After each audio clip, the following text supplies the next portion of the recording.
네, 오늘 우리가 다 같이 나눌 하나님의 말씀은 잠언 1장 1절부터 7절까지 말씀을 함께 나누도록 하겠습니다. 잠언 1장 1절부터 7절입니다. 찾으셨으면 우리 같이 한 목소리로 함께 읽었으면 좋겠습니다. 시작. 다윗의 아들 이스라엘 왕 솔로몬의 잠언이라. 이는 지혜와 훈계를 알게 하며 명철의 말씀을 깨닫게 하며 지혜롭게 공의롭게 정의롭게 정직하게 행할 일에 대하여 훈계를 받게 하며 어리석은 자를 슬기롭게 하며 젊은 자에게 지식과 근신함을 주기 위한 것이니 지혜 있는 자는 듣고 학식이 더할 것이요 명철한 자는 지략을 얻을 것이라. 잠언과 비유와 지혜 있는 자의 말과 그 오묘한 말을 깨달으리라.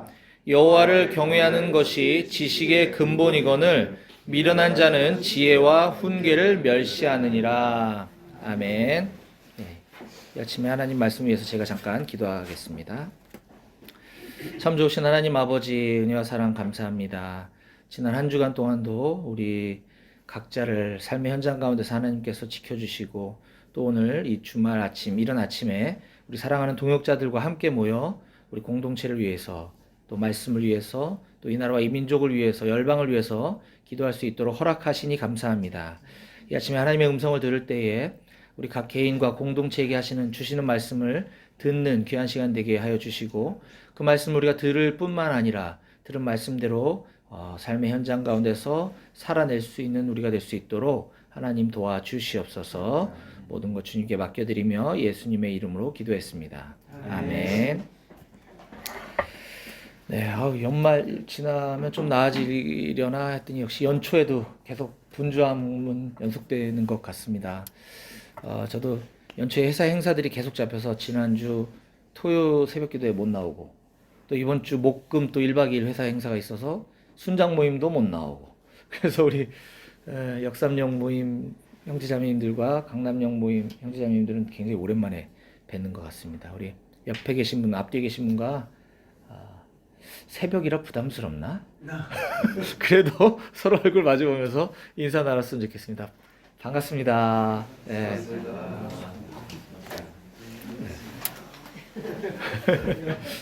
네. 어떨 때는 새벽에 인사하자 그러면 서로 좀 민망할 때가 있는 것 같은데, 오늘은 보니까 다 너무 얼굴이 해같이 밝으셔서 제가 용기 있게 인사 나누자고 했습니다. 네. 오늘 작년까지 제가 이제 새벽기도 때 말씀은 저희 양재 모임 월요 모임에서 나누는 말씀에서 그냥 이어서 사복음서 순서대로 이렇게 섞어서 막 나눴는데, 올해부터는 잠언서 말씀을 좀 함께 좀 나눴으면 좋겠다는 마음을 주셔서 2020년 오늘 첫 제 이제 메시지 순서에 잠언 1장 1절부터 말씀을 오늘 좀 함께 보려고 합니다. 많은 분들이 잠언 말씀, 뭐 우리는 아니겠지만 많은 분들이 잠언에 대해서 좀 오해하고 있는 것 중에 하나가, 잠언 그러면 제일 먼저 떠오르는 단어가 뭡니까? 지혜죠, 지혜. 예, 지혜서. 근데 이 지혜를 우리가 세상을 살아가는 지혜, 세상에서 성공하기 위한 지혜로 많이 이제 오해를 하게 됩니다. 그래서 잠언을 사람들이 좋아하고 읽는 목적이 그런 어떤 세상적인 지혜, 또 어떤 세상에서의 성공, 또 어떤 그런 부, 이런 것들을 얻기 위한 목적으로서 잠언을 이렇게 사모하는 것들을 많이 보게 되고, 저 역시도 과거에 많이 그랬었는데요. 왜 그런가 봤더니 이제 그 잠언의 저자인 솔로몬도 역시 솔로몬 하면 제일 먼저 떠오르는 키워드는 역시 지혜이고, 또 하나님께서 주신 그 솔로몬에게 주셨던 그 지혜로 말미암아 가장 위대한 왕, 또 전 세계에서 가장 많은 부를 축적할 수 있는 사람이었던 거죠. 그렇기 때문에 우리가 이제 그런 책인 그가 쓴 이제 책인 잠언을 뭐 매일 한 장씩 읽으면 뭐 그와 같은 지혜를 얻을 수 있다든지, 뭐 잠언을 이렇게 필사하면 뭐 그런 거를 이렇게 소유할 수 있다라는 거를 이렇게 종용하는 메시지나 책도 제가 많이 보았고, 또 실제로 그런 기대를 가지고 잠언 필사 내지는 잠언 통독을 하는 사람들도 많이 보았습니다. 잠언이 31장까지 있다 보니까 하루에 한 장씩 읽으면 뭐 한 달에 한 번씩 읽을 수 있다. 뭐 그래서 1년이면 잠언을 12번 읽을 수 있고, 그러면 지혜가 생길 것이다. 뭐 이런 얘기들을 참 많이 보게 되는데요. 잠언이 과연 그런 목적으로 하나님께서 우리에게 주셨을까? 물론 아닐 것이라는 거죠. 그렇다고 한다면 잠언에서 계속 이야기하고 있는 우리가 아까 얘기했던 잠언이 우리에게 주는 그 단어인 지혜, 잠언에서 말하고 있는 지혜가 과연 무엇인가? 그거에 대해서 우리가 좀 알았으면 좋겠는데 우리가 이제 성경 66권에 대한 여러 가지 강해 설교라든가 이런 책들을 많이 보게 되는데 참 희한하게 제가 잠언에 대한 강해 설교를 좀 찾아봤더니 그렇게 많지 않더라고요. 거의 없다시피 하더라고요. 그러니까 잠언의 어떤 부분을 설교한 글들이나 책은 많이 있지만 1절부터 쭉 이제 이렇게 강해되어진 것들을 제가 못 본 것 같은데 아마도 그렇기 때문에 좀 더 쉬운 듯 하면서도 어려운 책이 또 잠언이 아닐까라는 생각을 하게 됩니다. 그래서 부족하지만 기도하는 마음으로 잠언을 쭉 이어서 좀 나누려고 하고요. 오늘 그 첫 번째 시간으로 이제 잠언의 시작 부분에 해당하는 1절부터 7절. 우리 개정 성경에는 6절에서 단락이 구분되어져 있지만 다른 번역본에는 이제 7절에서 단락이 이렇게 나뉘어지게 되거든요. 영어 성경이라든지 뭐 쉬운 성경 이런 등등에 보면 7절에서 단락이 구분되는 걸 볼 수 있는데 저는 오늘 그래서 이 7절까지 본문을 가지고 잠언서를 왜 읽으려고 하십니까? 라고 하는 제목으로 좀 말씀 나누려고 합니다. 어떻게 보면 잠언의 개관이 될 수도 있겠고요. 잠언이 먼저 뭔지를 좀 먼저 살펴볼 때 이 잠언의 그 원래 히브리어 단어는 이제 마샬이라고 하는 단어인데 이 마샬이라고 하는 단어의 뜻은 몇 마디 말로 생각을 자극하고 진리의 세계를 전달하는 시적이고 간결하고 생생한 경구라고 합니다. 그래서 이걸 다른 말로 비교 또는 유사라고 하는 의미로 사용된다고 하죠. 잠언 그러면 비교, 잠언 그러면 유사라고 하는 의미가 있다는 것입니다. 그래서 잠언을 쭉 읽다 보면 실제로 우리가 어떤 삶에 관련된 진리들을 이야기할 때 하나님을 경외하는 자는 어떠어떠하다. 또 어리석은 자는 어떠어떠하다. 또 의인은 어떠어떠하다. 악인은 어떠어떠하다. 이런 식으로 이게 비교하는 것들을 많이 보게 됩니다. 또 유사라고 하는 것은 이 유사한 어떤 경험들을 통해서 어떤 메시지를 전달한다라고 하는 것인데 이게 좀 복잡한데 내세에 관한 어떤 미래적인 사건이나 관념적인 철학이 아닌 구원받은 성도들이 지금 현재 어떻게 살아가야 하는가에 대한 실제적인 삶의 문제를 다룸으로써 그 내세에서의 실제적인 삶의 문제를 다룸으로써 이제 미래적인 사건이나 어떤 영혼에 대한 것들을 깨우치게 하기 위한 그런 이제 유사한 경험에 대한 소개 이런 것이 이제 잠언이 갖고 있는 메시지라고 할 수 있고요. 이 잠언을 영어 성경에 보면 뭐라고 돼 있죠? 예, proverb라고 돼 있습니다. 발음이 맞는지 모르겠지만 그 proverb의 그 단어는 프로라고 하는 접두사와 verb라고 하는 말이 합쳐진 말인데 프로는 앞에라는 뜻을 갖고 있잖아요. 그죠? 뭐뭐 앞에 프로. verb는 말이라는 뜻을 갖고 있죠. 그래서 말 앞에 즉 삶을 미리 경계해 주는 것, 말로 미리 앞서 얘기해 주는 것. 그래서 이거를 우리말로 비슷한 말이 뭐가 있냐면 어떤 격언, 속담, 금언, 교훈 이런 뜻을 가지고 있습니다. 여기서 이제 격언이란 이제 바로 잡아주는 말이라고 하는 것이고요. 속담은 오랜 세월을 거쳐서 삶에서 얻게 된 지혜, 그것이 오늘날까지 그 가치가 유효한 것, 이런 것들을 이제 proverb라고 하는 의미로 우리가 해석되어 줄 수 있겠고요. 또 우리 한글 성경에 있는 잠언은 우리가 알다시피 이게 한자어인데 저도 이번에 처음 알았는데 잠언 할 때 그 언자는 당연히 말씀 언자겠지만 이 잠자가 바늘잠자라는 단어를 쓰고 있더라고요. 바늘잠 또는 경계잠. 그러니까 바늘잠의 말씀언, 즉 바늘로 찌르는 듯한 가르침을 우리에게 주는 말이라고 하는 뜻이죠. 가르쳐서 훈계하는 말. 그래서 우리를 따끔하게 하고 우리를 때로는 찔러 아프게 하지만 그것으로 우리를 바로잡아주기 위해서 때로는 훈계가 되는 말. 이것이 잠언이라고 하는 것입니다. 그러니까 단순히 어떤 좋은 글, 어떤 삶의 어떤 도전이 되는 글 정도가 아니라 나의 삶을 찔러서 나를 아프게 하는 이제 그런 의미를 갖고 있는 말이 잠언이라고 하는 것이죠. 그래서 이제 제가 이 히브리어, 영어, 한문이 갖고 있는 의미를 이렇게 쭉 장황하게 설명해 드린 이유는 이것을 딱 이 잠언 그러면 이건 이거다라고 이렇게 딱 한마디로 함축할 수 있는 이 오늘 현대를 살아가는 우리들에게 적절한 말이 없다라고 하는 것이죠. 그래서 그런 의미를 포괄하고 있는 것이 이 잠언이라고 하는 단어구나라는 우리가 먼저 이해했으면 좋겠고, 이 잠언의 저자는 누구죠? 솔로몬인데 조금 이제 디테일하게 들어가 보면 잠언이 이제 솔로몬이 다 기록된 것은 아니고 요게 이제 잠언 전체에 대한 문단을 좀 나누기를 중심으로 살펴보게 되면 1장 1절부터 9장까지를 이제 하나의 이렇게 덩어리로 볼 수 있는데 1장 1절을 보면 이렇게 기록하고 있습니다. 다윗의 아들 이스라엘의 왕 솔로몬의 잠언이라. 이렇게 시작해서 9장까지 쭉 연속되고 있고요. 그러니까 솔로몬이 지었다라고 일단 소개가 되고 있죠. 10장 1절을 한번 읽어볼까요? 10장 1절. 네, 크게요. 솔로몬의 잠언이라. 예. 지혜로운 아들은 아비를 기쁘게 하거니와 미련한 아들은 어미의 근심이니라. 네, 여기서도 역시 솔로몬의 잠언이라. 그래서 지은이는 똑같지만 새로운 또 문단이 시작되는 것을 알 수 있습니다.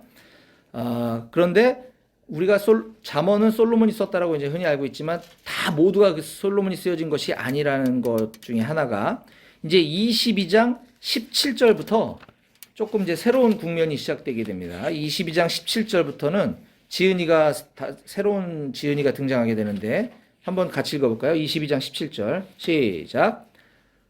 못 찾으셨습니다. 22장 17절 시작. 너는 귀를 기울여 지혜 있는 자의 말씀을 들으며 내 지식의 마음을 둘지어다.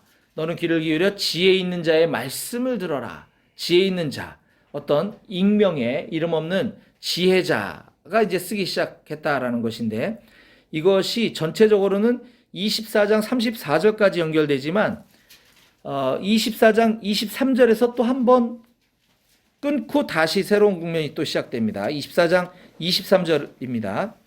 이것도 지혜로운 자들의 말씀이라. 재판할 때에 낯을 보아주는 것이 옳지 못하니라 라고 하면서 익명의 지혜자가 또 쓴 글이다. 여기서부터는 이렇게 또 이야기하고 있는 것이고요. 25장부터는 다시 또 솔로몬이 썼다라고 기록을 하죠. 25장 1절. 이것도 솔로몬의 잠언이요 유다 왕 히스기야의 신하들이 편집한 것이니라 라고 해서 25장부터 29장까지가 또 솔로몬이 기록되어 있다는 걸 우리가 알 수 있고요. 30장은 새로운 사람이 또 등장합니다. 30장 1절. 이 말씀은 야게의 아들 아굴의 잠언이니 그가 곧 이디엘과 우갈에게 이른 것이니라. 야게의 아들 아굴이 쓴 잠언이다. 30장이 이제 그렇게 되고 있고요. 31장에서 또 바뀝니다. 31장 1절. 르무엘 왕이 말씀한 바 곧 그의 어머니가 그를 훈계한 잠언이라. 즉 르무엘 왕이라고 하는 왕이 있는데 르무엘 왕의 어머니가 그 왕에게 훈계한 내용을 적은 것이다. 이렇게 소개를 하고 있죠. 이렇게 다양한 사람들이 이 잠언을 지은 글들을 이렇게 하나의 책으로 편집해서 묶어놓은 걸 잠언이라고 하는데, 그럼에도 불구하고 우리가 서두의 잠언은 누구의 저자일까 했을 때 우리가 그냥 통칭해서 솔로몬이라고 하는 데에는 또 한 가지 이유가 있습니다. 우리 본문에 오늘 처음 시작하는 1장 1절 한번 같이 읽어보겠습니다. 시작. 다윗의 아들 이스라엘 왕 솔로몬의 잠언이라. 이거는 앞에 시작되는 문단을 시작하는 문장으로서 여기서부터는 솔로몬이 쓴 거야 라고 볼 수도 있지만 이 잠언 전체를 포괄하는 그걸 수도 있는데요. 이 솔로몬에 대해서 소개할 때 굉장히 부연 설명이 많이 따라붙는 것을 알 수 있습니다. 다윗의 아들 이스라엘의 왕 솔로몬의 잠언이다. 그냥 다윗의 아들 솔로몬의 잠언이다라고 해도 되고 이스라엘 왕 솔로몬의 잠언. 우리 구약 성경에 보면 이런 표현들이 많이 나오거든요. 다윗의 왕 솔로몬이 뭐 어쩌고 저쩌고, 이스라엘 왕 솔로몬이 어쩌고 저쩌고. 근데 다윗의 아들 이스라엘 왕 솔로몬이 뭐 어쨌다, 이런 표현은 굉장히 드문 표현인데, 그렇다고 한다면 1장 1절을 이렇게 기록한 데는 어떤 의도가 있을 것이라는 것이죠. 먼저 다윗의 아들 솔로몬, 또 이스라엘 왕 솔로몬, 이렇게 봤을 때 다윗의 아들 솔로몬이라고 하는 것은 그가 다윗의 물론 바로 밑에 항렬에 있는 아들이긴 하지만 다윗의 자손이라고 하는 것을 묘사하고 있는 것이죠. 다윗의 자손으로 오시는 이 예수 그리스도의 모형된 자로서 솔로몬의 잠언이라고 하는 뜻을 함축하고 있는 것이고요. 이스라엘 왕 솔로몬도 역시나 마찬가지죠. 우리가 아는 것처럼 순장 모임에서 공부했던 것처럼 사사기에 보면 사사 시대를 표현하는 여러 가지 정황 중에 반복적으로 이야기하고 있는 구절이 그때에 이스라엘의 왕이 없었으므로라고 하는 표현이 무려 4번이나 등장하게 됩니다. 사사기에. 사사기 17장 6절, 18장 1절, 19장 1절, 21장 2절에 계속 반복 등장하는 표현은 그때에 이스라엘의 왕이 없었으므로. 근데 여기는 실질적인 그 나라를 통치하는 왕이 없었다는 개념이 아니라 우리가 아는 것처럼 통치자인 국가의 왕이 없는 것이 아니라 이스라엘의 실질적인 왕, 하나님을 떠난 백성들, 그들이 하나님을 왕으로 주권자로 모시고 있지 않았던 그 시대를 일컬어 이렇게 표현하고 있음을 알 수가 있죠. 따라서 이스라엘 왕이라고 얘기할 때는 우리가 하나님을 지칭하는 표현이기도 합니다. 그래서 그렇다고 뭐 솔로몬이 뭐 하나님이다 이런 뜻은 아니지만 그런 하나님으로부터 이스라엘 왕 하나님으로부터 받은 하나님으로부터 전해진 솔로몬의 잠언 그리고 다윗의 자손으로 오실 이 예수 그리스도의 모형으로서 솔로몬에게 주셨던 그 지혜의 말들이라고 하는 것이 이 잠언의 저자인 이 잠언 전반에 흐르고 있는 이 솔로몬이 했던 말이 어떤 것을 의미하고 있다라고 하는 것임을 우리는 충분히 알 수가 있습니다. 따라서 다윗의 아들 이스라엘 왕 솔로몬의 잠언이라라고 하는 이 표현은 다윗의 자손이신 예수 그리스도와 이스라엘의 왕이신 하나님께로부터 온 지혜의 말씀이다라는 뜻으로 우리가 이걸 받아들여야 한다는 것이죠. 그렇다고 한다면 다시 이제 아까 서두로 돌아가 봐서 우리가 이 잠언서의 말씀을 대할 때 우리가 잠언서를 읽으려고 하는 그런 어떤 우리 마음의 의도를 볼 때 이 솔로몬이 가졌던 인간 왕 솔로몬이 가졌던 그 지혜 또 이 솔로몬으로부터 우리는 어떤 것들을 이 배우고 얻기 위한 것이 목적이 되어서는 안 되고 그 솔로몬이 받았던 그 하나님으로부터 온 그 지혜가 무엇인지 하나님은 솔로몬에게 왜 그런 지혜를 주셨는지 이제 이런 것들을 우리가 발견하면서 잠언을 봐야 되겠다라고 하는 것입니다. 그 다음에 2절 3절 말씀은 잠언을 기록한 목적에 대해서 우리에게 설명해 주고 있는데요.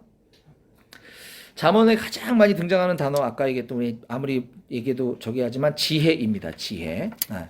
솔로몬은 지혜를 가리키는 대명사가 되었는데 솔로몬의 지혜는 우리가 아는 것처럼 어떤 세상 지식이나 철학과 같은 어떤 깊은 사색이나 어떤 배움, 학문을 통해서 얻어진 것이 아니라 그냥 하나님께서 너 뭐 필요하니? 내가 너한테 뭐 줄까 해서 일방적으로 주신 은혜의 선물이라는 거죠.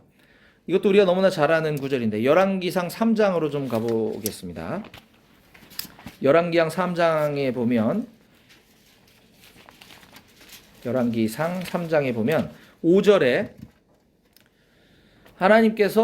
여호와 하나님께서 솔로몬에게 꿈에 나타나시죠. 그러면서 내가 내게 무엇을 줄고 너는 구하라. 하나님 일방적으로 그냥 찾아오신 거예요. 솔로몬에게. 먼저 오셔서 너가 필요한 것을 얘기해봐. 내가 줄게. 이렇게 얘기할 때 7절에 솔로몬이 이런 고백을 합니다.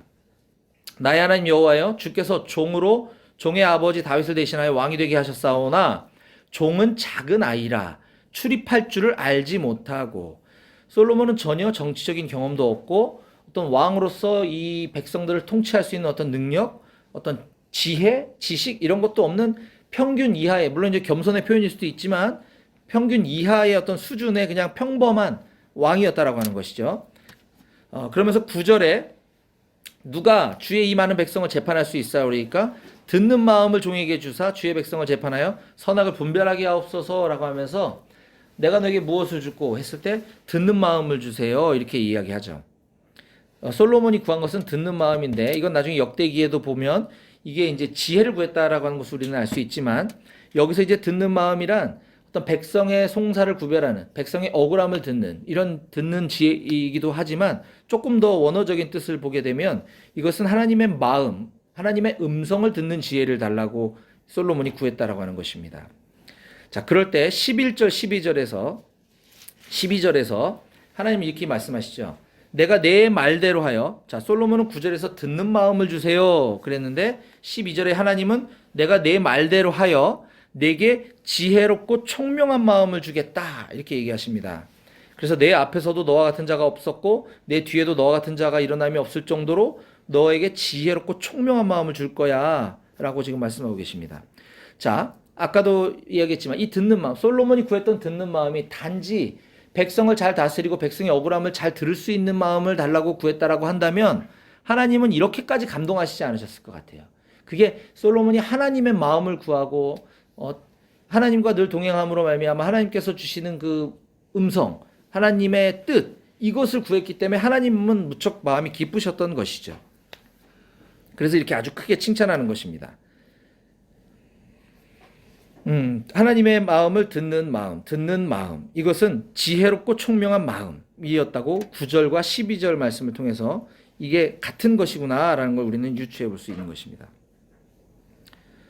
자, 이제 다시 잠언으로 돌아보면, 그래서 그가 받았던, 하나님께서 주시겠다고 하셨던 그 지혜롭고 총명한 마음, 하나님의 음성을 듣는 마음은 곧 잠언 1장 2절 3절에서 보면 여러 가지 단어들로 표현돼서 나열되고 있으면 우리가 쉽게 알 수 있습니다.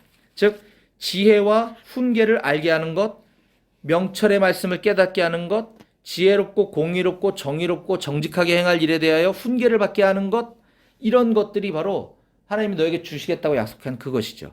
이게 바로 다시 얘기하면 잠언서가 기록된 목적이라고 할 수도 있겠습니다.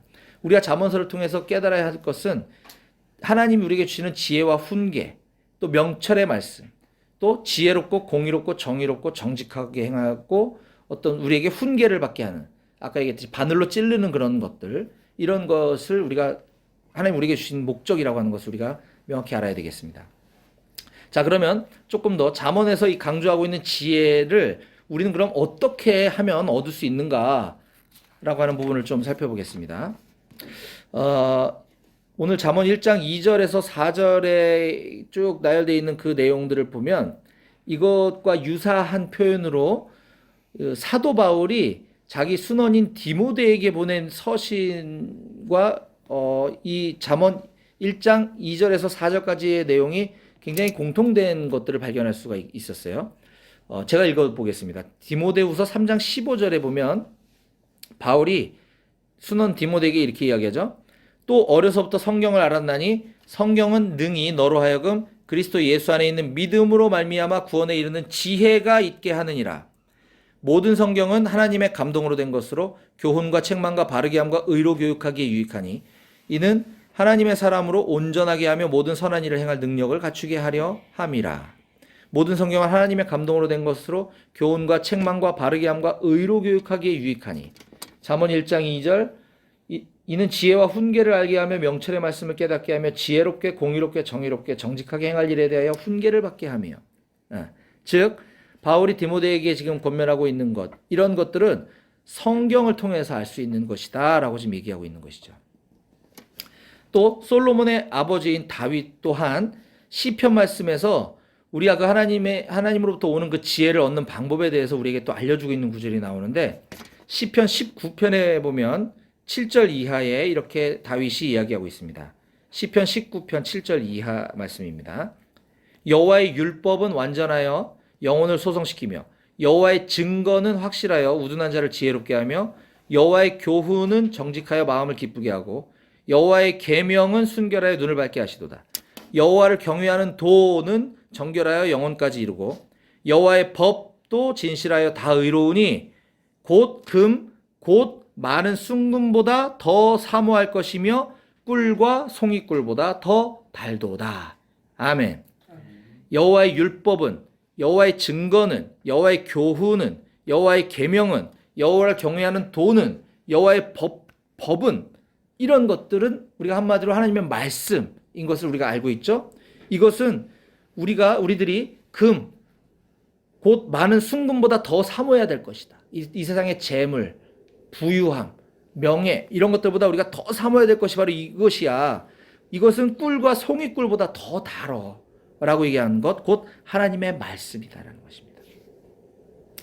자, 이제 잠언의 유익, 잠언을 통해서 우리가 얻을 수 있는 유익을 4절과 5절을 좀 보도록 하겠습니다. 같이 함께 읽어볼까요? 4절 5절 시작. 어리석은 자를 슬기롭게 하며 젊은 자에게 지식과 근신함을 주기 위한 것이니 지혜 있는 자는 듣고 학식이 더할 것이요 영철한 자는 지략을 얻을 것이라. 아멘. 4절과 5절은 어리석은 자와 지혜 있는 자를 비교, 대조하면서 설명하고 있습니다. 이게 잠언의 특징 중에 하나라고 아까 말씀드렸죠. 이와 같이 먼저 어리석은 자, 어리석은 자, 즉 지혜 있는 자에 반대되는 자들은 하나님으로부터 오는 지혜, 즉 예수 그리스도를 통해서 우리에게 주신 그 지혜가 없는 자가 바로 어리석은 자인 거죠. 그런 자들에게 이 잠언서는 슬기롭게 하고 지식과 근신함을 주게 될 것이다 라고 이야기하고 있습니다.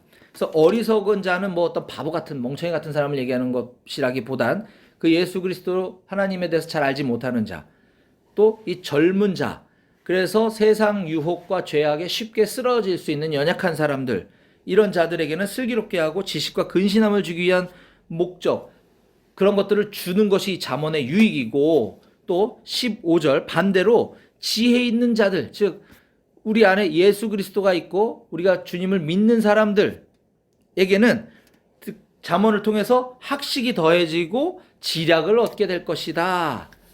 잠언은 믿는 자나 믿지 않는 자들에게나 이렇게 많은 유익을 가지고 있다라고 얘기해주고 있는 것입니다. 그래서 저는 앞으로 이 잠언 말씀을 깊이 연구하고 묵상하려고 하는데 많이 기대가 되고 있고요. 여러분들도 이 잠언 말씀에 대한 많은 기대가 좀 생겼으면 좋겠습니다. 끝으로 오늘 본문의 마지막이기도 한 7절은 이 잠언 전체의 어떤 키 센턴스라고도 볼 수 있는데요. 핵심 구절이죠. 같이 함께 읽어보겠습니다. 시작. 여호와를 경외하는 것이 지식의 근본이거늘 미련한 자는 지혜와 훈계를 멸시하느니라. 아멘. 예. 잠언 전체의 핵심이 되는 아주 중요한 말씀이죠. 또 이 7절 말씀에서도 또 가장 핵심이 되는 것은 바로 여호와를 경외하는 것. 이것이 지식의 근본이다라고 소개하고 있습니다.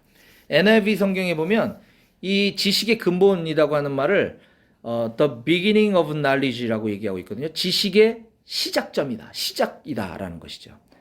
여호와를 경외하는 것, 이건 지식의 근본이기도 하고 지식의 출발점이기도 하다라는 것이죠. 이 표현 또한 잠언의 여러 곳에 반복적으로 등장하는 표현이고 또 다른 지혜서에도 또 이런 표현들이 많이 나옵니다. 잠언 9장 10절 여호와를 경외하는 것이 지혜의 근본이요 거룩하신 자를 아는 것이 명철이니라. 15장 33절 여호와를 경외하는 것은 지혜의 훈계라. 겸손은 존귀의 길잡이니라. 31장 30절 고운 것도 거짓되고 아름다운 것도 헛되나 오직 여호와를 경외하는 여자는 칭찬을 받을 것이라.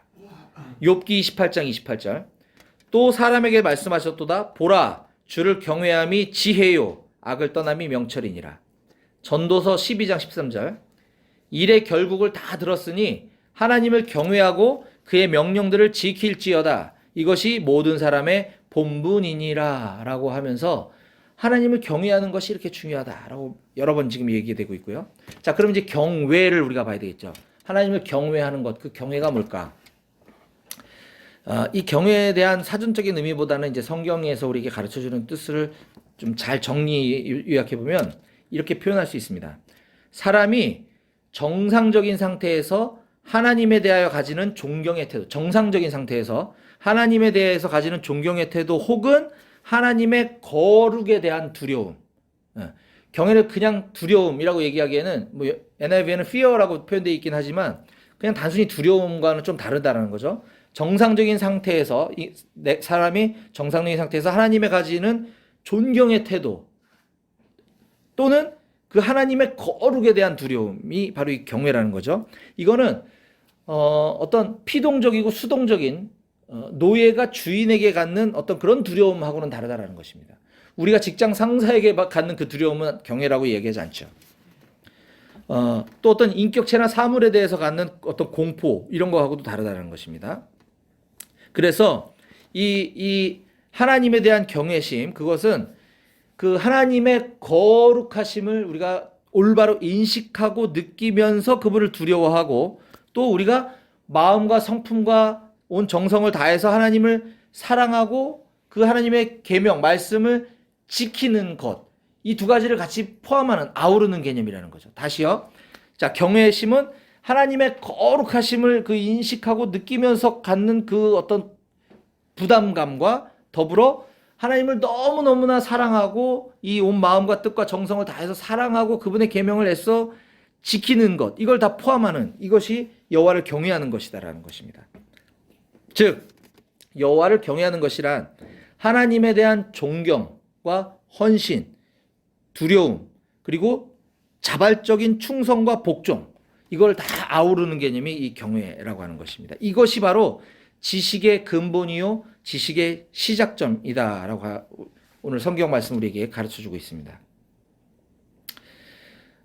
세상의 어떤 모든 지식 또는 지혜, 세상이 저 사람 참 지혜롭다라고 하는 그것들은 모두 사람에게서 나오는 것이겠지만, 이것이 하나님으로부터 비롯된 것이 아니라고 한다면 그건 참된 지혜라고 이야기하고 있지 않습니다. 왜냐하면 그것이 하나님을 경외하는 것으로부터 온 것이 아니기 때문에, 즉 바꿔 얘기한다면 우리는 하나님을 경외하는 것에서부터 비롯된 지식과 지혜만이 참된 것이다 라고 하는 것을 좀 알았으면 좋겠고요.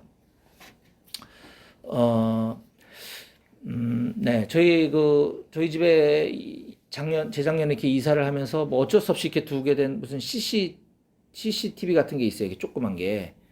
그래서 이게 그거랑 여러 가지 묶여 있어서 어쩔 수 없이 그걸 달긴 했지만, 그래 뭐 있으면 좋지. 뭐 하진이 아직 어리고 또 엄마 아빠 또 집에 일하러 나가고 집 비울 때 애가 먼저 올 때도 있고 뭐 여러 가지 요즘 위험들이 많다고 하니까 있으면 좋긴 하겠다 해서 그냥 뒀는데, 이제 큰 아들들은 그것이 불편한 거죠.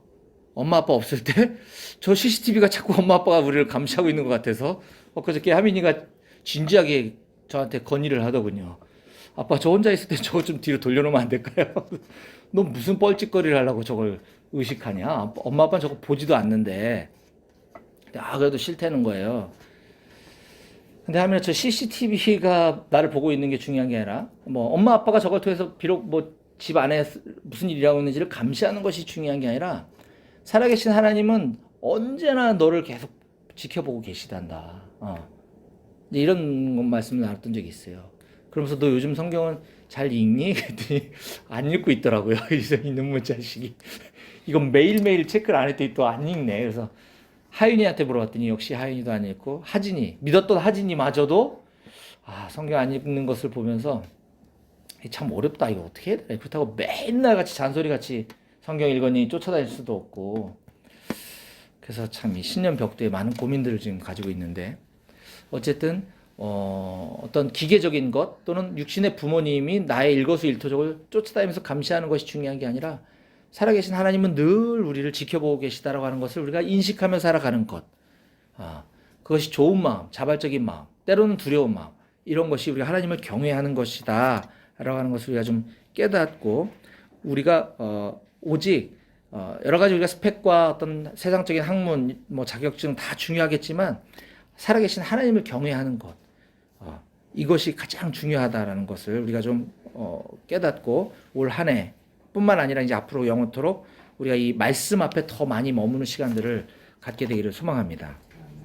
그래서 이 세상 지식, 세상 지혜가 아닌 오직 여호와를 경외하는 것에 우리의 모든 삶이 올인되어지는 저와 여러분들이 다 되실 수 있기를 주님의 이름으로 축복합니다. 오늘 세 가지 정도 기도 제목 가지고 함께 기도할 텐데요. 첫 번째는 오늘 우리가 나눴던 말씀을 가지고 좀 기도했으면 좋겠습니다.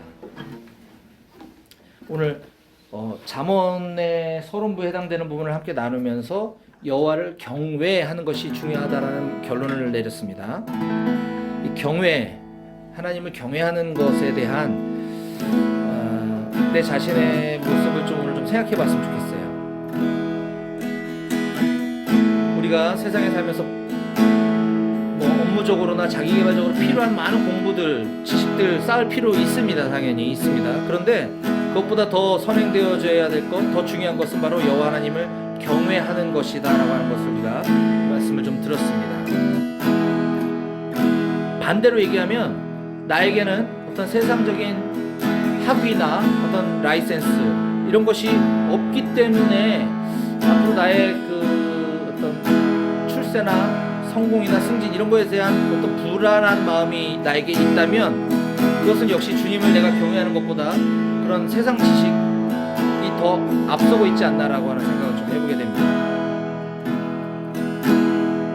또 우리가 하나님 말씀에 비추어 볼 때 또 하나님의 말씀을 대하는 나 자신의 태도 또한 내가 하나님의 말씀을 왜 공부하고 연구하는가, 그것 또한 내가 어떤 하나님의 말씀을 통해서 오늘 새로운 어떤 지식 이런 것들 내가 깨닫고 발견하는 것에 포커싱 되어 있다면 그건 하나님을 경외하는 마음으로 말씀을 대하는 태도가 아닐 것입니다.